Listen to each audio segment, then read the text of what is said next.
ಮುಸ್ಲಿಮರು ದಾಳಿ ಮಾಡಿದಾಗ ನಾನು ಕೂಡ ನಿನ್ನೆ ಹಳಂದದ ರಾಘವೇಂದ್ರ ಚೈತನ್ಯ ರಥಯಾತ್ರೆ ಉದ್ಘಾಟನೆಗೆ ಹೋಗಿದ್ದೆ. ನಾನು ಹೋಗಿ ಉದ್ಘಾಟನೆ ಮಾಡಿ ಪೂಜೆ ಮಾಡಿ ಬಂದಿದ್ದೀನಿ. ನಾನು ಕೂಡ ಈಗ ಕೋರ್ಟು ಕೂಡ ಪರ್ಮಿಷನ್ ಕೊಟ್ಟಿದೆ, ರಥಯಾತ್ರೆ ಮಾಡೋಕ್ಕೆ ಪರ್ಮಿಷನ್ ಕೊಟ್ಟಿದೆ.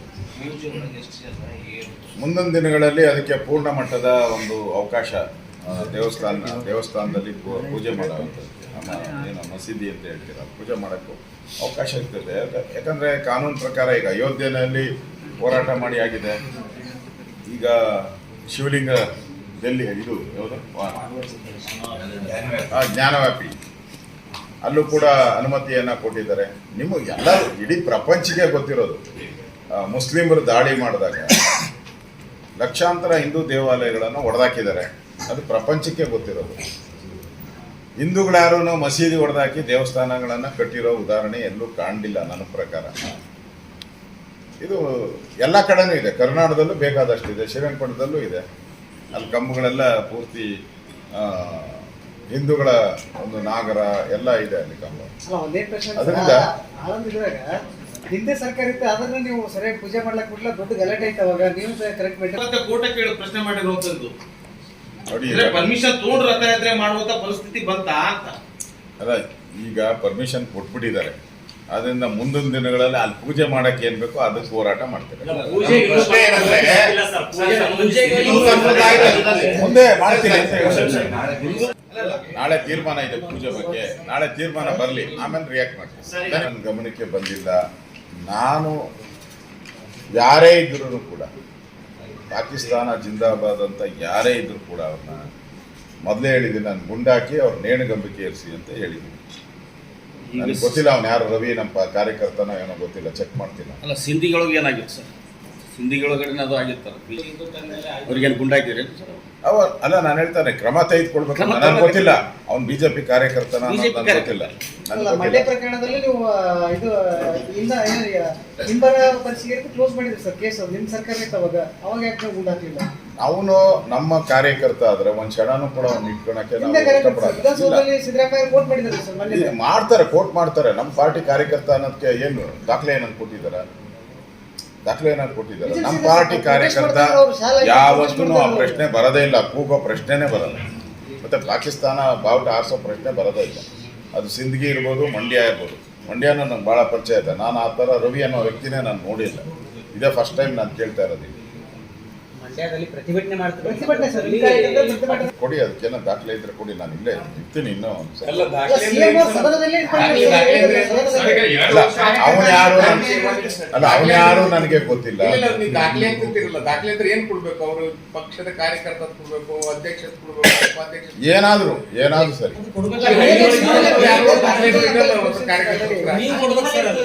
ನಾನು ಚೆಕ್ ಮಾಡ್ತೀನಿ ಅದನ್ನ. ಈಗ ನೀವ್ ಹೇಳಿದಿರಲ್ಲ, ಇವತ್ತೇ ಚೆಕ್ ಮಾಡ್ತೀನಿ, ಈಗಲೇ 5 ನಿಮಿಷದಲ್ಲೇ ಚೆಕ್ ಮಾಡ್ತೀನಿ. ಆರೋಪಗಳಿರಂತವಲ್ಲ, ದಾಖಲೆ ಬಿಡುಗಡೆ ಮಾಡಿರ್ತಕ್ಕಂಥದ್ದು ಸಾಮಾನ್ಯ ಒಬ್ಬ ಕಾರ್ಯಕರ್ತ ಬೇಕಾಗ ಅಲ್ಲಿ ನೀವು ಸರ್ಟಿಫೈ ಮಾಡಲ್ಲ, ಇದು ಕಾರ್ಯಕರ್ತ ಅಂತ ಹೇಳಿ. ಹೌದಾ? ಮೆಂಬರ್ಶಿಪ್ ನಂಬರ್ ಇದೆ ಒಂದೇ ನಿಮಿಷ. ಬಾಯಿ ಹಿಡಿತಾರ ತಗೊಂಡು ನೋಡ್ತೀನಿ. ನಾನು ಬೇಕಾದ್ರೆ 10 ನಿಮಿಷ ಟೈಮ್ ಕೊಟ್ರೆ 10 ನಿಮಿಷದಲ್ಲೇ ಮಾತಾಡ್ತೀನಿ ನಾನು ಮಂಡ್ಯದಲ್ಲಿ.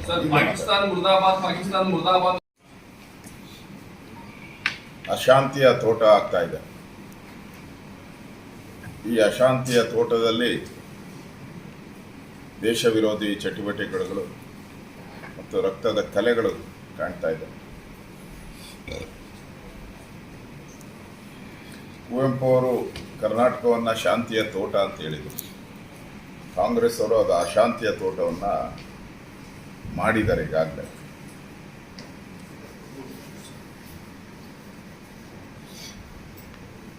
ಹಿಂದೂ ಕಾರ್ಯಕರ್ತರ ಕಗ್ಗೊಲೆ ನಿರಂತರವಾಗಿ ನಡೀತಾ ಇದೆ. ಗುಲ್ಬರ್ಗಾದಲ್ಲಂತೂ ಕಳೆದ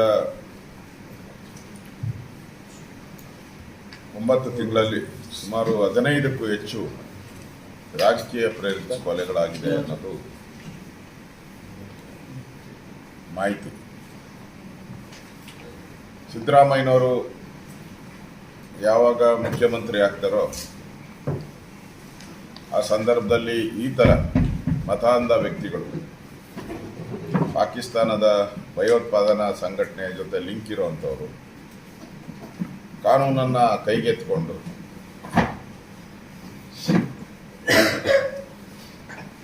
ಕರ್ನಾಟಕವನ್ನು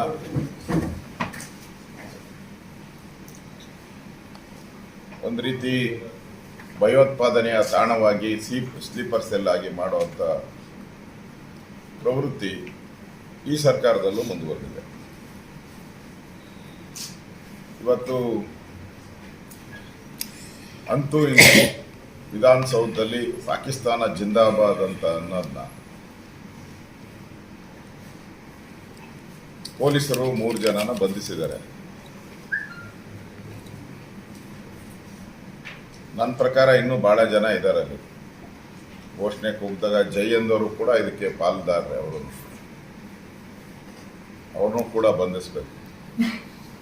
ಮತ್ತೆ ಈ ಯಾರನ್ನ ಇವರು ಕರ್ಕೊಂಬಂದ್ರು 25 ಜನಕ್ಕೂ ಲೆಟ್ರ್ ಕೊಟ್ಟವ್ರು. ಯಾರು ಲೆಟ್ರ್ ಕೊಟ್ಟು ಅವರೆಲ್ಲ ಕರ್ಕೊಂಬಂದಿದ್ದಾರೆ. ನಾಸೀರ್ ಹುಸೇನ್ ನಮ್ಮ ಇಲ್ಲಿ MP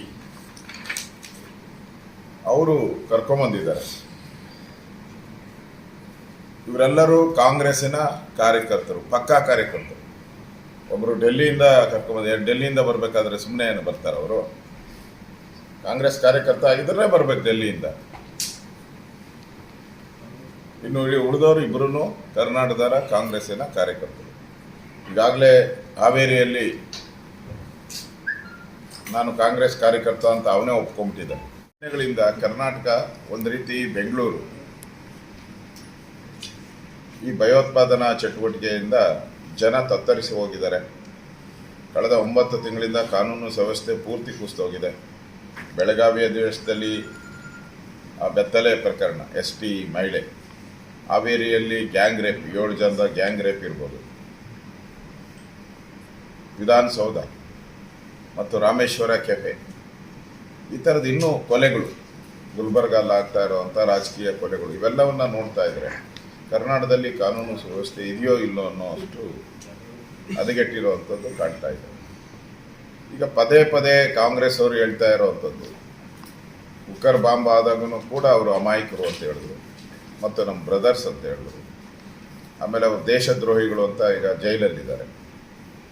ಅದಾದಮೇಲೆ ಇದು ವಿಧಾನಸೌಧದಲ್ಲೂ ಕೂಡ ಕೂಗೇ ಇಲ್ಲ, ಆ ಥರದವ್ರು ಯಾರೂ ಇಲ್ಲೇ ಇಲ್ಲ ಕಾಂಗ್ರೆಸ್ ಪಾರ್ಟಿ ಅಂತ. ಈಗ ಕಾಂಗ್ರೆಸ್ ಕಾರ್ಯಕರ್ತರೇ ಕೂಗಿರೋದು. ಇದು ಪ್ರೂವ್ ಆಯಿತು. ನೆಕ್ಸ್ಟ್ ಇರೋವಂಥದ್ದು ರಾಮೇಶ್ವರ ಕೆಫೆ. ರಾಮೇಶ್ವರ ಕೆಫೆನ ಕಾಂಗ್ರೆಸ್ ಅವರು ಮೊದಲೇ ಹೇಳ್ಬಿಟ್ರು, ಇದು ಬಿಸ್ನೆಸ್ ರೈವಲ್ರಿ ಇದು ಅಂತ. ಕಾಂಗ್ರೆಸ್ಸಿನ ಉಪಮುಖ್ಯಮಂತ್ರಿ, ಕಾಂಗ್ರೆಸ್ ಅಧ್ಯಕ್ಷರೇ ಹೇಳಿದ್ರು, ಶಿವಕುಮಾರ್ ಅವರು, ಇದು ಬಿಸ್ನೆಸ್ಸಿಂದ ಆಗಿರುವಂಥ ಇದು ಅಂತ. ಈಗ ಏನು ಹೇಳ್ತಾ ಇದ್ದಾರೆ, ಈಗ ಅದು ಪೂರ್ತಿ ಭಯೋತ್ಪಾದನಾ ಚಟುವಟಿಕೆ ಅಂತ ಪ್ರೂವ್ ಆಗ್ತಾ ಇದೆ. ಅಂದರೆ ಎಲ್ಲ ಕಡೆನೂ ಕೂಡ ಕಾಂಗ್ರೆಸ್ ಅವರು ಅಲ್ಪಸಂಖ್ಯಾತರನ್ನು ಓಲೈಕೆ ಮಾಡುವಂಥದ್ದು, ಅದರಿಂದ ರಾಜಕೀಯ ಲಾಭ ಪಡೆಯುವಂಥದ್ದು, ಲೋಕಸಭಾ ಚುನಾವಣೆಯಲ್ಲಿ ನಮ್ಗೆ ಓಟ್ ಹಾಕಿ ಅನ್ನೋ ಒಂದು ಮಾನಸಿಕ ಸ್ಥಿತಿಯನ್ನು ಆ ಸಮುದಾಯಕ್ಕೆ ತಂದಿರುವಂಥದ್ದು ನಾಚಿಕೆಗೇಡಿನ ಕೆಲಸ. ಸಿದ್ದರಾಮಯ್ಯನವರು ಪದೇ ಪದೇ ಹೇಳ್ತಾರೆ, ನಾನು ಏನು ನನ್ನ ಭಾರತ ಮಾತೆಯ ಪ್ರೀತಿಯನ್ನು ಯಾರೂ ಪರೀಕ್ಷೆ ಮಾಡೋಕ್ಕಾಗಲ್ಲ ಅಂತ. ಈ 3 ಪರೀಕ್ಷೆಯಲ್ಲಿ ನೀವೆಲ್ಲಿ ಪಾಸ್ ಆಗಿದ್ದೀರಾ? ನನ್ನ ಪರೀಕ್ಷೆ ಮಾಡೋಕ್ಕೆ ಆಗಲ್ಲ ಅಷ್ಟು ಗಟ್ಟಿ ಅಂತ ಹೇಳ್ತೀರಲ್ಲ, ಈ 3 ಪರೀಕ್ಷೆಯಲ್ಲಿ ನೀವೇನು ನಡ್ಕೊಂಡ್ರಿ? ಪ್ರತಿ ಪರೀಕ್ಷೆಯಲ್ಲೂ ಸಮರ್ಥನೆ ಮಾಡಿದ್ರಿ, ಇಲ್ಲ ಇಲ್ಲ ಅಂತೇಳಿ. ಈಗ ಎಲ್ಲ ಕಡೆ ಪ್ರೂವ್ ಆಗ್ತಾ ಇದೆ. ಅಂದರೆ ಒಂದು ರೀತಿ ಸಿದ್ದರಾಮಯ್ಯನವರ ಸರ್ಕಾರ ಹಿಂದೂಗಳನ್ನು ದ್ವೇಷ ಮಾಡುವಂಥದ್ದು. ರಾಮ ಪ್ರತಿಷ್ಠಾಪನೆ ಸಂದರ್ಭದಲ್ಲಿ ಹೇಳಿದ್ರು, ಅದು ಡಿಸ್ಪ್ಯೂಟೆಡ್ ಲ್ಯಾಂಡು, ಅಯೋಧ್ಯೆಯಲ್ಲಿರೋ ರಾಮ ಮಂದಿರ ಡಿಸ್ಪ್ಯೂಟೆಡ್ ಲ್ಯಾಂಡು, ನಾವು ಹೋಗಲ್ಲ ಅಂತ ಹೇಳಿದ್ರು. ಮತ್ತು ಇಡೀ ಕರ್ನಾಟಕದಲ್ಲಿ ರಾಮ ಪ್ರತಿಷ್ಠಾಪನೆ ದಿನ ಎಲ್ಲ ಕಡೆನೂ ಅಕ್ಷತೆ ಏನು ಪೂಜೆ ಇತ್ತು, ಅದಕ್ಕೆ ವಿರೋಧ ಮಾಡಿಸ್ತಾರೆ ಎಲ್ಲ ಕಡೆ. ಆ ಇಡೀ ಊರಲ್ಲಿ ರಾಜಕೀಯ ಪರಿಸ್ಥಿತಿ ಬೇರೆ. ನಿಮಗೂ ಗೊತ್ತಿಲ್ಲ, ನನಗಿಂತ ಚೆಂದಾಗಿ ನಿಮ್ಮಲ್ಲಿ ರಾಜಕೀಯ ಪರಿಸ್ಥಿತಿ ಏನು ಅನ್ನೋದು ಗೊತ್ತಿದೆ ನಿಮಗೆ. ಇವರು BJP ಪರವಾಗಿ ಕೆಲಸ ಮಾಡ್ತಾಯಿದ್ರು ಮತ್ತು ಒಂದು ಸೊಸೈಟಿನೂ ನಡೆಸ್ತಾ ಇದ್ರಲ್ಲಿ. ಮತ್ತು ಅಲ್ಲಿ ಪ್ರಬಲವಾಗಿರುವಂಥ ಕಾಂಗ್ರೆಸ್ ವಿರುದ್ಧ ಹೋರಾಟ ಮಾಡ್ತಾ ಇದ್ದಂಥ ವ್ಯಕ್ತಿ ಇವ್ರು. ನಾನು ಅಲ್ಲೂ ಮನೆಯಲ್ಲೂ ಹೋದ ವಿಚಾರಿಸಿದಾಗೂ ಕೂಡ ಫ್ಯಾಮಿಲಿ ಗಲಾಟೆನೂ ಇದೆ, ಇಲ್ಲ ಅಂತ ಹೇಳಲ್ಲ ನಾನು. ಆದರೆ ಹೊಲದ ಬಗ್ಗೆ ಗಲಾಟೆ ಇದೆ.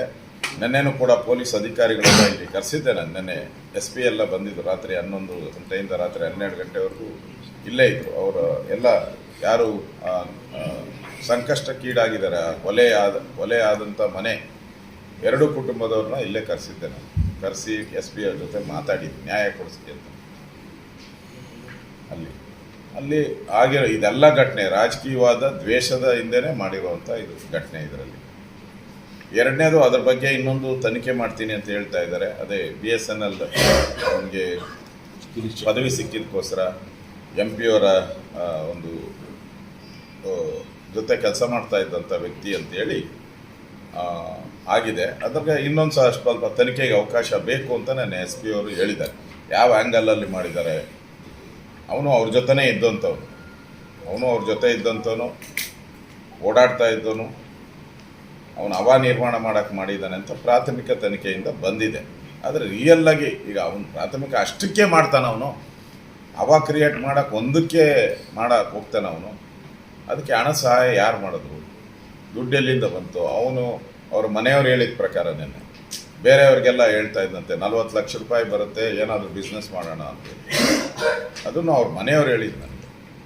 ಸೊ ಆ ಆ್ಯಂಗಲಲ್ಲೂ ತನಿಖೆ ಮಾಡ್ತಾ ಇದ್ದಾರೆ. ಹಂಗಂದ್ರೆ ರಾಜಕೀಯ ಪ್ರೇರಿತ ಕೊಲೆ ಆಗಂಗಿಲ್ಲ ಅದು. ಇಲ್ಲ, ತನಿಖೆ ಆಗಬೇಕಂತ ಹೇಳ್ತಾರೆ. ತನಿಖೆ ಆಗಬೇಕು. ಮೊದಲನೇದಂತೂ ರಾಜಕೀಯ ಪ್ರೇರಿತವಾದಂಥ ಕೊಲೆ. ನಾನೇ ಸ್ಥಳಕ್ಕೆ ಹೋಗಿದ್ದಾಗ ಅಲ್ಲಿ ನೋಡಿದೆ, ಭಯಭೀತದ ವಾತಾವರಣ ಇದೆ ಅಂತ ಹೇಳ್ದ. ಈಗ ಲಿಪ್ ಟೆಸ್ಟ್ ಮಾಡಿದಾಗ ಅವರು ಕನ್ಫರ್ಮ್ ಆಗಿದೆ ಅವನೇ ಹೋಗಿದ್ದಾನೆ ಅಂತೇಳಿ. ಅಲ್ಲಿ ಪರೀಕ್ಷೆಯಲ್ಲಿ ಕನ್ಫರ್ಮ್ ಆಗಿದೆ ಮತ್ತು ವಾಯ್ಸ್ ಅದರಲ್ಲೂ ಕನ್ಫರ್ಮ್ ಆಗಿದೆ. ನಾನು ಕಾಂಗ್ರೆಸ್ ಅವರ ಕೇಳೋಕ್ಕೆ ಇಷ್ಟಪಡ್ತೀನಿ, ಇಷ್ಟು ದಿನ ಏನು ಹೇಳ್ತಾ ಇದ್ರಿ ನೀವು? ಫಸ್ಟು ವಿಧಾನಸಭೆ ಅಧಿವೇಶನದಲ್ಲಿ ನಾವು 2 ದಿನ ಧರಣಿ ಮಾರಿ ಹೋರಾಟ ಮಾಡಿದಾಗ ನಿಮ್ಮ ಹೇಳಿಕೆ ಏನು? ಕೂಗೇ ಇಲ್ಲ, BJP ಪ್ರೇರಿತ ಅಂತ ಹೇಳಿದ್ರು. ಅದಾದಮೇಲೆ ನಿನ್ನೆ 2 ದಿನದ ಹಿಂದೆ ಚಲುವರಾಯಸ್ವಾಮಿ ಅವರೆಲ್ಲ ಇದೆಲ್ಲ BJPಯವರೇ ಕೂಗಿಸಿರೋದು ಅಂತ. ಈಗೇನು ಹೇಳ್ತೀರಾ ಕಾಂಗ್ರೆಸ್ ಅವರಿಗೆ? ಈಗ ಮಂತ್ರಿಗಳೆಲ್ಲ ಸ್ಟೇಟ್ಮೆಂಟ್ ಕೊಟ್ಟಿದ್ರಲ್ಲ, ಪ್ರಿಯಾಂಕಾ ಖರ್ಗೆ ಅವರು, ಚಲುವರಾಯಸ್ವಾಮಿ ಅವರು, ಈ ಥರ ಭಾಳಷ್ಟು ಜನ ಮಂತ್ರಿಗಳು ಹೇಳಿಕೆಯನ್ನು ಕೊಟ್ಟಿದ್ರು, ಕೂಗೇ ಇಲ್ಲ ಅಂತೇಳಿ. ಈಗ ನಿಮ್ಮ ಧ್ವನಿ ಯಾಕೆ ಅಡಗೋಗ್ಬಿಟ್ಟಿದೆಯಲ್ಲ? ಇಷ್ಟು ದಿನ ನಾವೆಲ್ಲರೂ ಕೂಡ ಭಾರತ್ ಮಾತಾ ಕಿ ಜೈ ಅಂತ ಇದ್ದೀವಿ. ಈಗ ಕರ್ನಾಟಕದಲ್ಲಿ ಪಾಕಿಸ್ತಾನದ ಮಕ್ಕಳು ಹುಟ್ಕೊಂಡ್ಬಿಟ್ಟಿದ್ದಾರೆ. ಇಷ್ಟು ದಿನ ಭಾರತೀಯ ಮಕ್ಕಳು ಮಾತ್ರ ಇಲ್ಲಿ ಜನ್ಮ ತಾಳ್ತಾ ಇದ್ರು. ಈಗ ಇದು ಪಾಕಿಸ್ತಾನ ಮಕ್ಕಳು ಹುಟ್ಟುವಂಥದ್ದಕ್ಕೂ ಅಡ್ಡೆ ಆಗ್ಬಿಟ್ಟಿದೆ. ಅವ್ರಿಗೂ ಇಲ್ಲಿ ಬರ್ತ್ ಸರ್ಟಿಫಿಕೇಟು ಎಲ್ಲ ಇಲ್ಲೇ ಕೊಡುವಂಥ ವ್ಯವಸ್ಥೆನೂ ಪಾಕಿಸ್ತಾನ ಮಕ್ಕಳಿಗೂ ಆಗ್ತಾ ಇದೆ.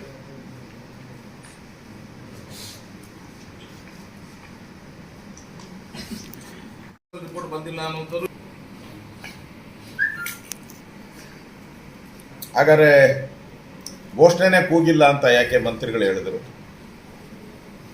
ವಿಧಾನಸೌಧದಲ್ಲಿ ಘೋಷಣೆನೇ ಕೂಗಿಲ್ಲ. ಇದೆಲ್ಲ ಚಲುವರಾಯಸ್ವಾಮಿ ಅವರು ಒಂದು ಹೆಜ್ಜೆ ಮುಂದೆ ಹೋಗಿ BJPಯವರೇ ಕೂಗಿಸಿದ್ರು ಅಂತ ಹೇಳಿದ್ರಲ್ಲ.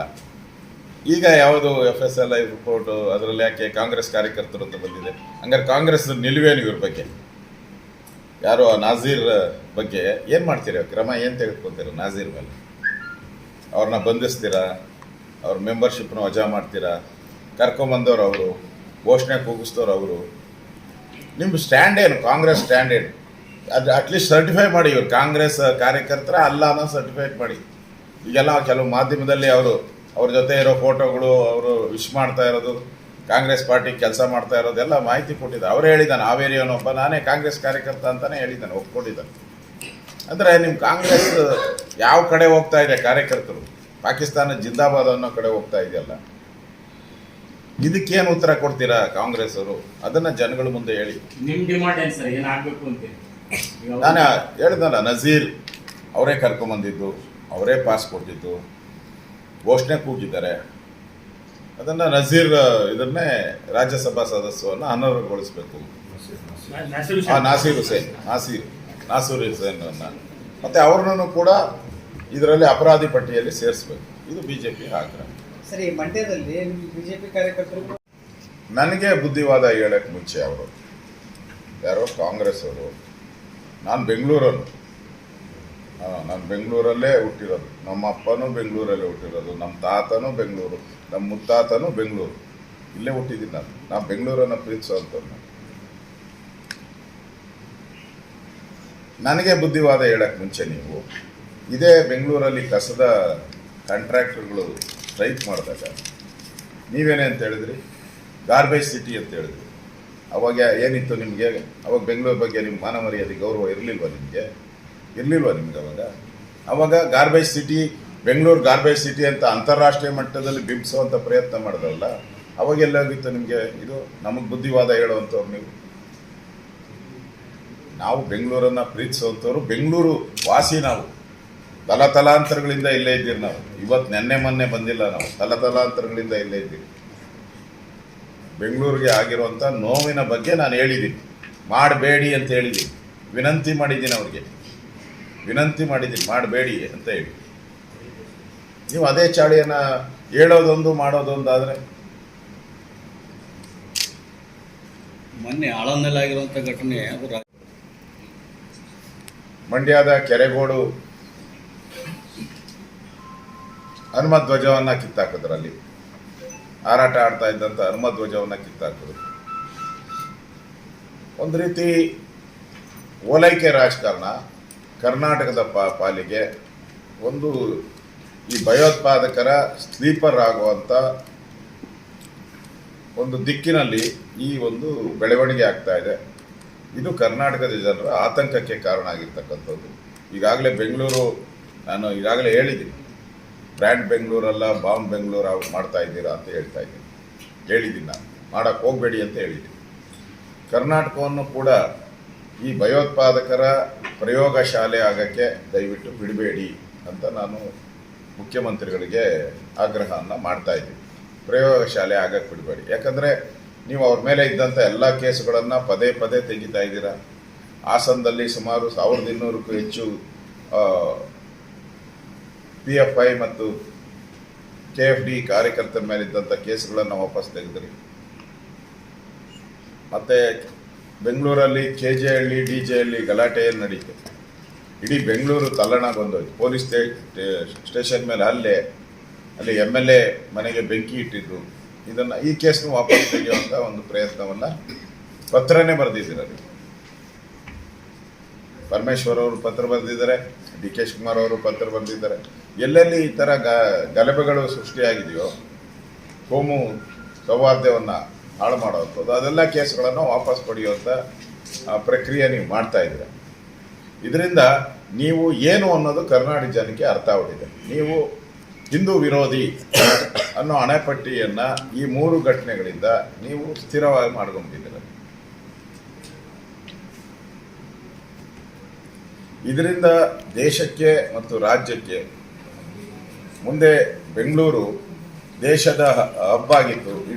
ಅಂತಾರಾಷ್ಟ್ರೀಯ ಮಟ್ಟದಲ್ಲಿ ಹಲವಾರು ಕಂಪನಿಗಳು ಬೆಂಗಳೂರಿಗೆ ಬರ್ತಾ ಇತ್ತು. ಈಗ ಅವೆಲ್ಲವೂ ಕೂಡ ಯೋಚನೆ ಮಾಡಿ ಇವತ್ತು ಏನು 3 ಜನ ಬಂಧಿಸಿದ್ದೀರ, ಅವ್ರನ್ನ ರಾತ್ರಿ ಅವರಿಗೆ ಜೇಸಿಗೆ ಕರ್ಕೊಂಡೋಗಿ ಕಳಿಸ್ಬಿಟ್ಟಿದ್ದಾರೆ, ಜೇಸಿಗೆ ಕೊಟ್ಟಿದ್ದಾರೆ. ನನಗನ್ಸ್ತತೆ ಎಲ್ಲೋ ಮೈಸೂರು ಪಾಕ್ ಕೊಟ್ಟು ಅವ್ರನ್ನ ಆರಾಮಾಗಿ ಕಳಿಸಿದ್ದಾರೆ ಅಂತ ಅನಿಸ್ತದೆ. ತನಿಖೆ ಮಾಡಬೇಕಾಯಿತು, ಕ್ರಮ ತೆಗೆದುಕೊಳ್ಬೇಕಾಯಿತು.